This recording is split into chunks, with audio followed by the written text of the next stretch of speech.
In a world divided by conflict and war, the leaders of the G20 nations gathered in New Delhi to discuss the global challenges and opportunities. On day 2 of the summit, they paid homage to one of the greatest icons of peace and non-violence in history, Mahatma Gandhi. Take a look. The world's most powerful leaders walk together without their shoes in a mark of respect for the Apostle of Peace, as they head for the granite plinth where an eternal flame commemorates Mahatma Gandhi's memory.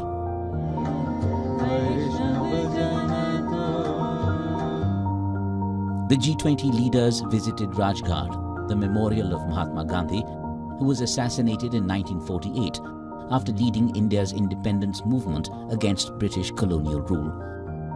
They laid wreaths and flowers at the black granite platform that marks the spot where Gandhi was cremated.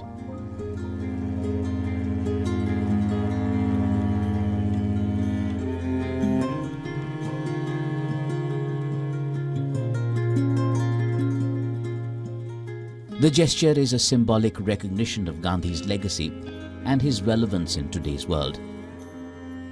Gandhi, who is considered the father of the nation in India, advocated for civil disobedience and passive resistance as a way to fight injustice and oppression. He continues to inspire millions of people across the world with his message of truth, love, and harmony.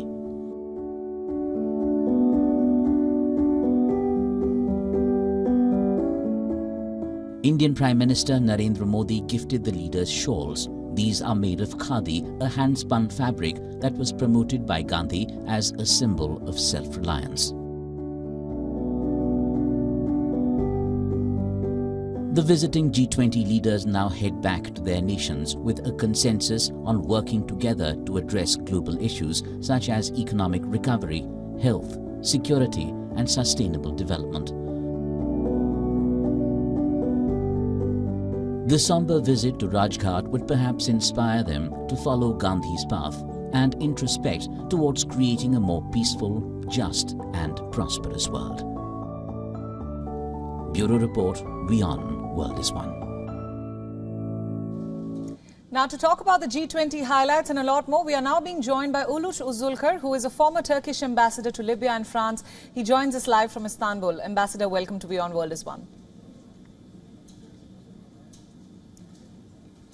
Now, the G20 has concluded. We have a joint declaration. Lots of praise pouring in for India's diplomacy. It's being seen as a diplomatic win. How do you view the same?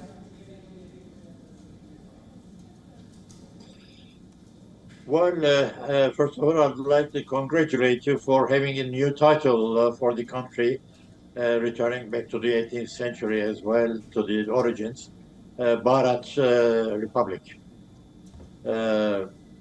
Well, this meeting is quite important from my side for two reasons.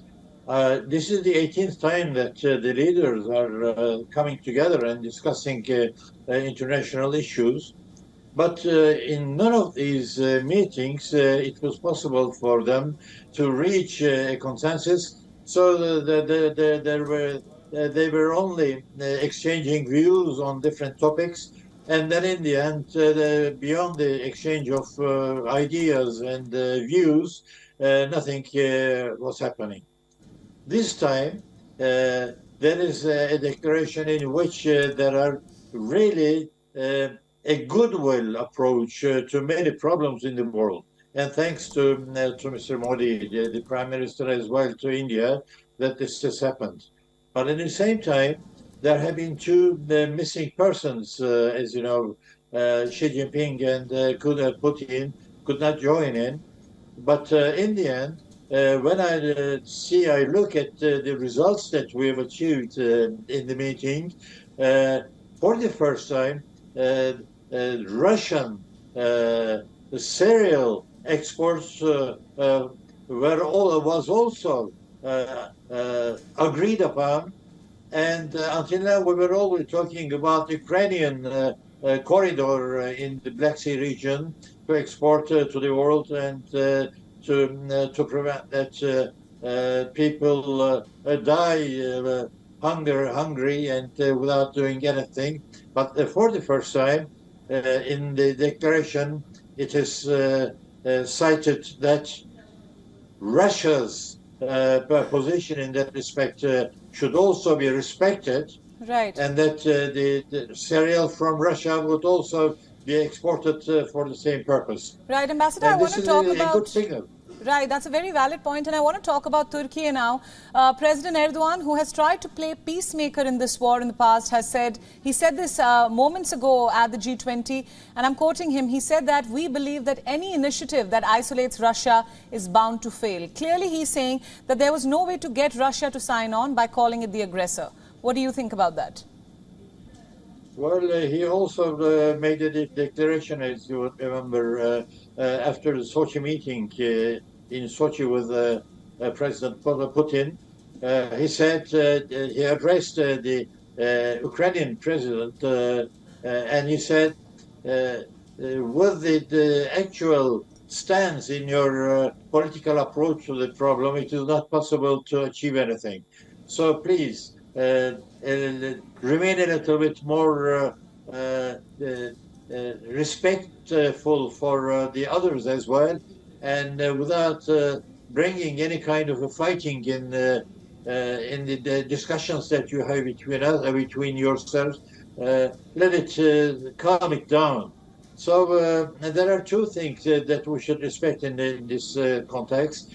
First, if we really want to achieve something in the Ukrainian-Russian struggle, I would say, both countries need to calm down a little bit more and then come around the table and make use of the diplomatic ties in order to come to a peaceful solution. Otherwise, if they do not do that, with the intervention of the others or the goodwill of the others to finish positively in that respect would be meaningless. So I think that now it's time to make pressure a little bit on Russia and as well on Ukraine in order to bring them to around the table for a diplomatic discussion. And Turkey is a candidate, as you know, to do that. And Right. Turkey is also, that we should not remember, we should remember it, is the only country in the world actually capable of talking to both sides, to both countries, to both leaders, and they have full respect and full confidence in the Turkish side. So I think that Turkey is now ready to come on the front line and try to finish with it positively and peacefully. Right, Ambassador, thank you so much for all your insights and thanks for joining us on WION at this hour. Thank you very much to you. WION World is now available in your country. Download the app now and get all the news updates on the move.